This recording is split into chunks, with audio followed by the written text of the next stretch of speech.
Okay, so you've got all these smart home gadgets. You know, the ones that promise to make your life easier and more connected. Hi, this is Bill James, Tech for Senior.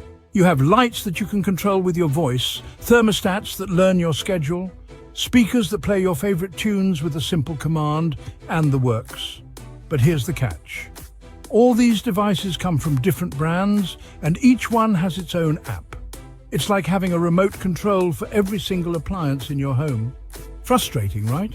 You end up juggling multiple apps trying to remember which one controls what. It's a mess.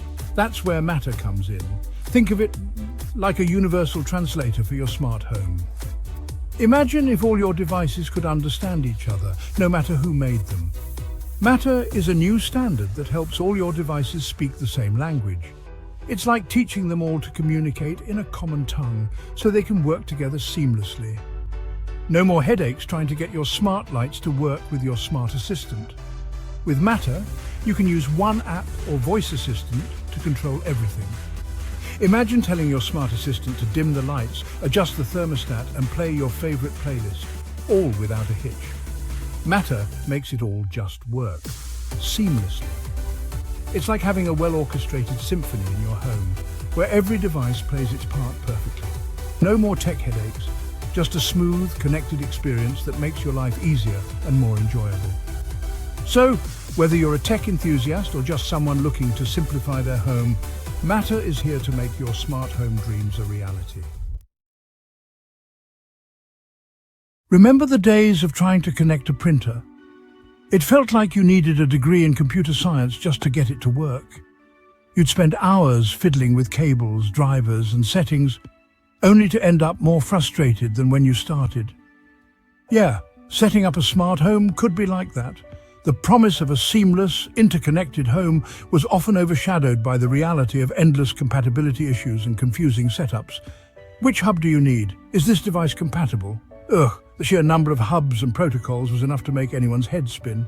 You'd buy a new device, excited to add it to your smart home ecosystem, only to find out it required yet another hub or wasn't compatible with your existing setup.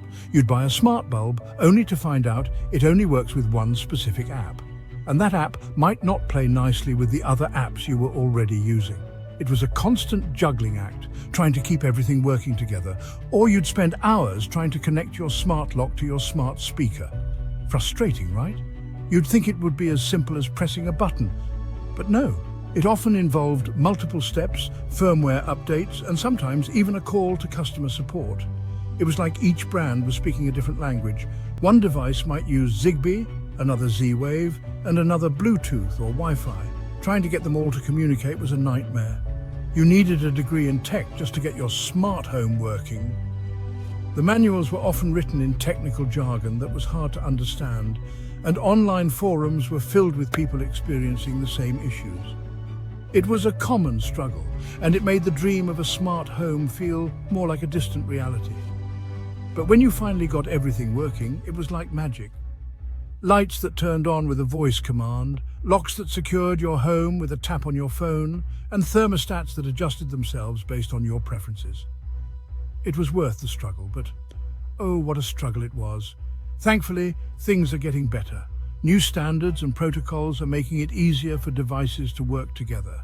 The dream of a truly interconnected smart home is becoming more attainable.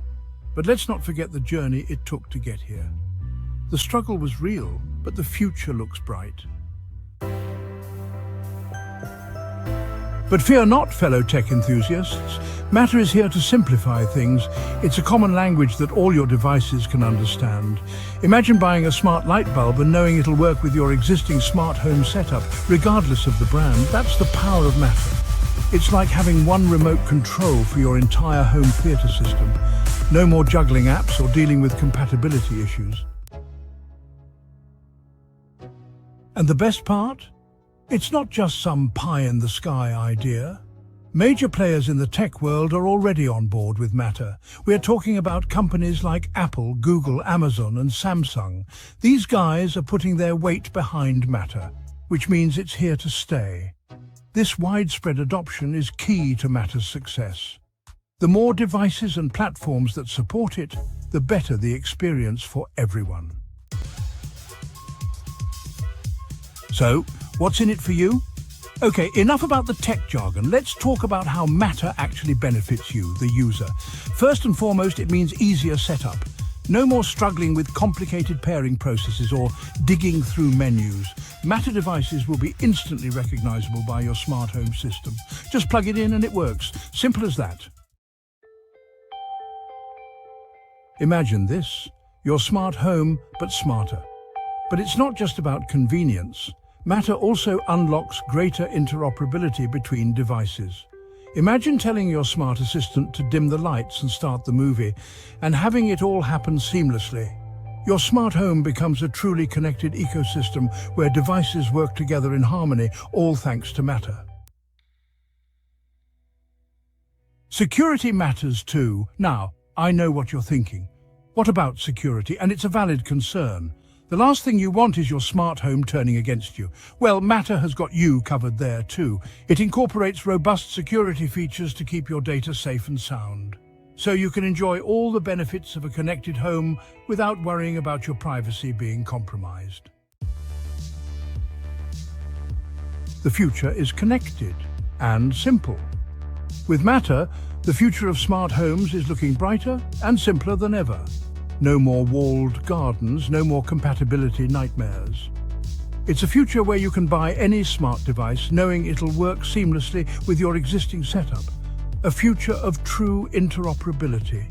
This means more choices for consumers, more innovation from manufacturers, and a more connected and intuitive smart home experience for all. It's more than just hype.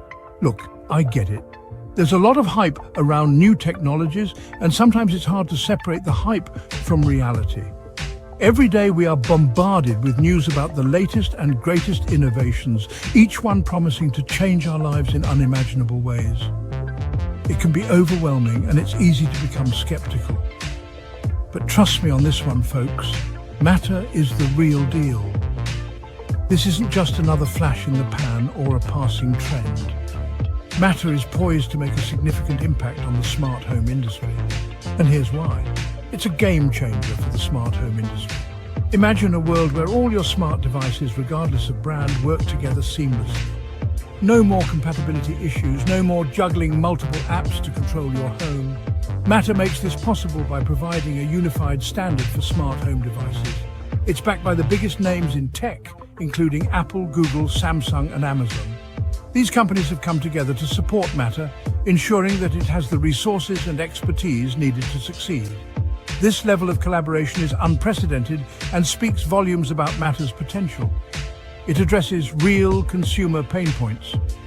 We've all experienced the frustration of dealing with incompatible devices and the hassle of managing multiple apps. Matter aims to eliminate these issues, making smart home technology more accessible and user-friendly for everyone. And it has the potential to revolutionize the way we live. Imagine a home where your lights, thermostat, security system, and even your kitchen appliances all work together harmoniously. This is the future that Matter promises.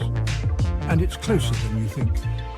So don't dismiss it as just another tech fad. Matter is here to stay, and it's set to transform our lives in ways we can only begin to imagine.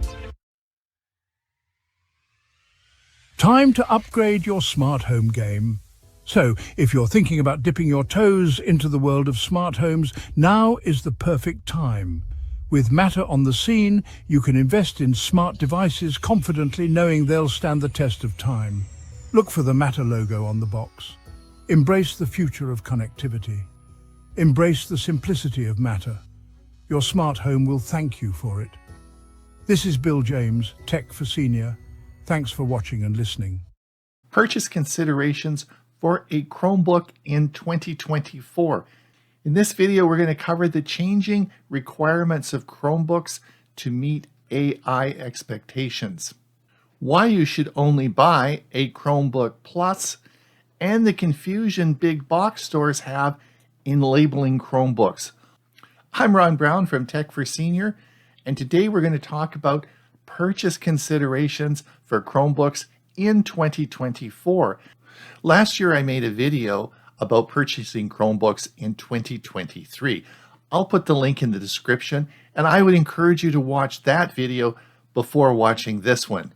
Today we're going to focus on the 3 issues I discussed at the beginning. Those issues are very important to consider before purchasing your new Chromebook. I have been a passionate user of Chromebooks since they left the school system many years ago. I currently own a Pixelbook and had the opportunity for 3 years to make a series called Learning Chromebooks with my partner in Tech for Senior, Hewie Poplock. I'll put the link below in the description. I think there's a lot of good information that you might want to watch if you're a new Chromebook user. But sadly, my Pixelbook is coming to the end of its days and I'm looking for a replacement. There are certainly a lot of choices on the market today. And to help you with that, I'm going to refer you to a website called Chrome Unboxed, where Robbie Payne reviews most of the new Chromebooks that are released. These are very good reviews and he makes some excellent suggestions. If you're new to Chromebooks and you're just wondering what to purchase, it's an excellent resource for you. Now, currently in 2024, Chromebooks with their sophistication have become a replacement for your desktop PC. In looking at the various choices you have, it is important to set a budget, and I believe the budget should be set at somewhere between $300 and $500 US. More to come on that in a moment. I would like you to be very careful about purchasing refurbished machines that you'll see on Amazon. Chromebooks originated in the school district and still remain a very popular choice. The school districts will usually lease these machines from leasing companies who build them with specific goals for the age limit that they will be used for. The problem with this is when the leasing time is over, these machines are put up for sale and often refurbished and sold either on eBay or Amazon. These machines often have limited functionality with either a few external ports or low-res screens. These will not be a suitable machine to be an alternative for a PC. So be very careful with that. Yes, you can buy a $99 Chromebook, but I don't think you'd be very happy with it. Now, I wanted to take a moment to discuss the future of Chromebooks, which I feel at this current in time is uncertain. In my goal today, I want to give you the best advice for purchasing a Chromebook that is going to last for a number of years. Let me explain what's happening with the changes in the computer industry. Now, you've heard of something called AI, or artificial intelligence. This has changed the way we use computers and certainly the way they're made. And with the new Qualcomm Snapdragon chip that is in the new PCs, this is offering a whole other level of support for artificial intelligence. Now, in order for Chromebooks to stay relevant, they too are going to have to change quickly. Yes, I understand you can use artificial intelligence, Gemini, ChatGPT, or Copilot on your Chromebook. But that's because this software is run in the cloud computing. But as we move forward, it's going to be run locally on your hard drive. So will Chromebooks be able to make the change quickly to stay relevant? And that really is the question. I suspect Google already has some thoughts behind that because of some changes they've made over the past year. And let me discuss these changes now because this is really crucial on your purchase consideration. So in September of last year, I made a video called Purchase Considerations of a Chromebook in 2023. And 1 week before I made the video, Google announced the designation of a new class of Chromebooks called Chromebook Pluses. And I'm going to put the specifications on the screen here, but these are the specifications a Chromebook must have before they're designated as a Chromebook Plus. I suspect the reason for this was because they wanted to make it easy if you wanted to buy a Chromebook that was truly a PC replacement. You wanted specific standards, and as long as you bought a Chromebook Plus, then you would have those standards and it would be an easy way for you, the consumer, to be able to identify those machines. I initially thought this was a great idea and supported it until Robbie Payne from Chrome Unboxed started reviewing some of the OS updates in Chromebooks. And the comments that he was making are like, this is an AI feature only available on Chromebook Pluses.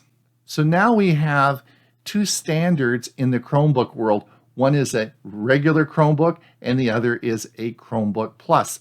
And as we move forward in the next year, there will be many updates, usually monthly updates, in the operating system. And some features will be available to those who have Chromebook Pluses, and some features will not. So this is why I feel that it's very important when you're considering a purchase of a Chromebook that you choose the Chromebook Plus, which would put it as a higher end on our budget scale. But in order to stay relevant, I think this is going to be very important to do. So when is a Chromebook Plus not a Chromebook Plus? A little riddle for you. This is so important in your purchasing of a Chromebook Plus. Let me explain the answer to that riddle. So my Chromebook is a Pixelbook, and sadly, after 7 years of service, the battery is non-replaceable and starting to give out. And so I'm looking for a replacement, and I have chosen the Acer Spin 714. This past few months, Acer has brought out a Spin 714 Chromebook Plus. Yes, exactly what I want. The Acer Spin 714 has been a top pick on Chromebooks for 4 or 5 years straight with Chrome Unboxed and Robbie Payne's reviews. It is a solid Chromebook and an excellent replacement for my existing Pixelbook. I do want the new version, which is the Chromebook Plus, for the reasons that I've just described. Unfortunately, it's not available in Canada. It is available in the US, but not in Canada. I can't find it on Amazon. It's not available on any of the sites I looked at. And I even phoned Best Buy in Seattle, and they will not ship it out of country. So it's not available in Canada, but to my surprise, Costco on their online website in Canada has a Acer Spin Chromebook Plus. I was ecstatic about this and so pleased that I would now be able to get my computer. Now, Robbie Payne in this diagram here is explaining the difference between the old Acer Spin 714 and the new Acer Spin 714 Chromebook Plus. These are two distinct different machines, and the newer model, the one I want, indeed has a different chipset. Again, I'm trying to hedge my bets on what's going to happen with Chromebooks. So I want to make sure that I get the Chromebook Plus. So to my delight, as you'll see in this Costco ad, it says definitely a Chromebook Plus. I ordered it. I was excited, but I was skeptical because Costco usually doesn't get current models of machines. They're usually a little bit older. So when it arrived, despite having the clear label on the invoice that it was a Acer Spin 714 Chromebook Plus, it was not. The box did not say Chromebook Plus on the side, and the Chromebook Plus designation wasn't on the machine. I phoned Acer, and they ran the serial number, and it was the old model. This was clearly mislabeled. Or was it? In this diagram, you'll see Google's site that lists Chromebook Plus designations to older models of Chromebooks. So if you have a Chromebook that is a year or two old and it meets the specifications of a Chromebook Plus, Google will designate it as a Chromebook Plus on this list. So if Google designates your machine as a Chromebook Plus because it meets the specifications, then it doesn't matter how old it is, you theoretically should get the updates from you should be able to get the OS updates on a monthly basis. That would include the AI ones. Well, We're not sure about that because the architectural of PCs had to change quite a bit to allow this to happen. And I suspect in Chromebooks that will be the same. So I feel Costco certainly mislabeled that, and I'm sure glad of their return policy because it got returned the next day. So here's my advice to you. Make sure when you purchase a Chromebook Plus that it is definitely on the box stamped Chromebook Plus, and get the manufacturer to run the serial number and confirm that it is a Chromebook Plus when you get it. I think this will give you the best chance of getting a very modern machine that will last into the future, depending on what happens with the future AI on Chromebooks. Now I'd like to talk about lacrosse. No, not the sport lacrosse, but Project Lacrosse.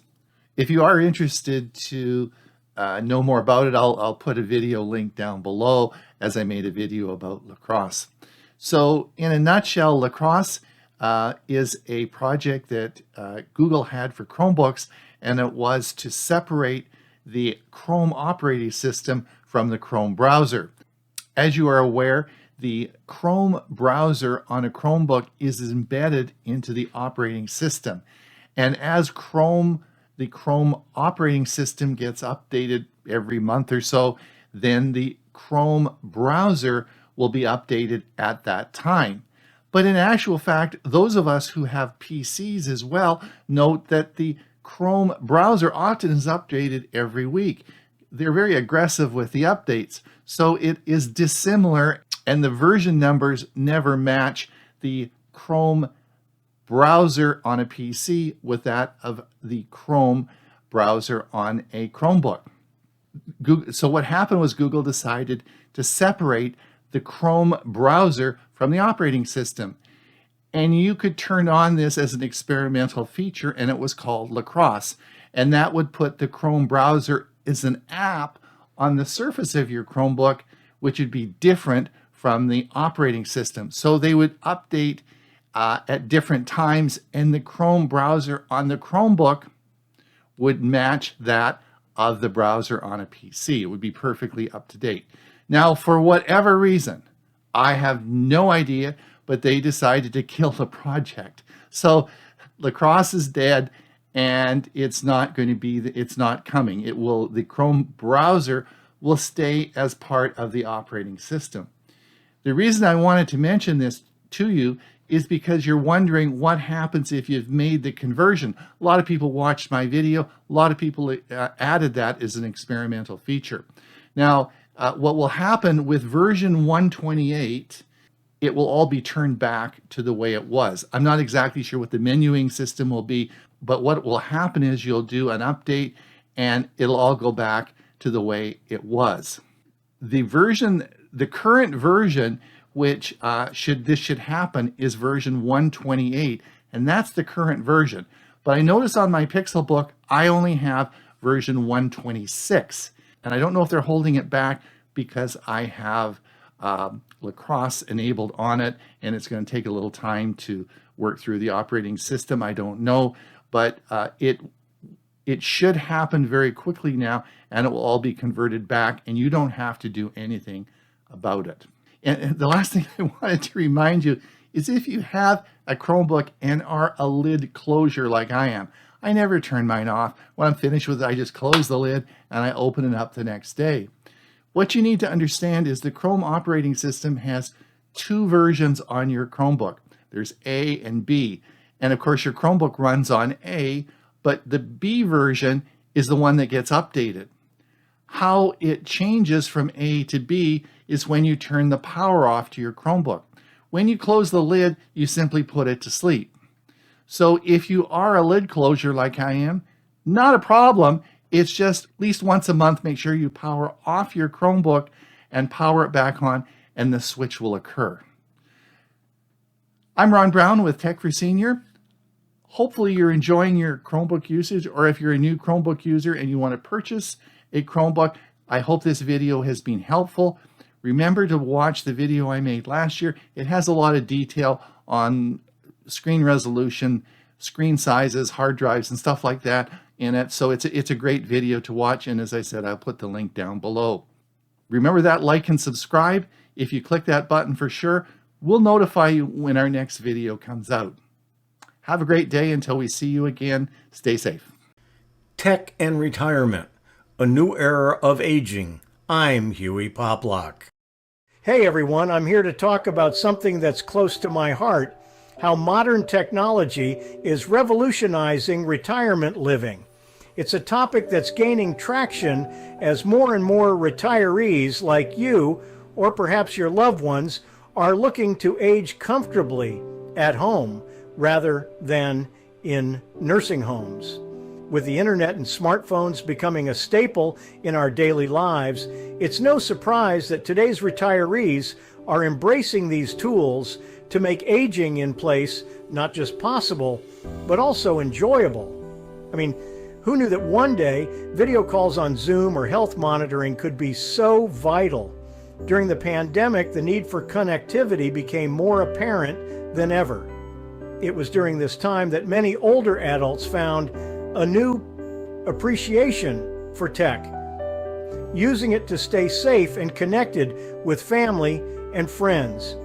It's incredible how technology has opened up new ways for retirees to manage their health, maintain social contacts, and even keep up with their hobbies and interests from the comfort of their homes.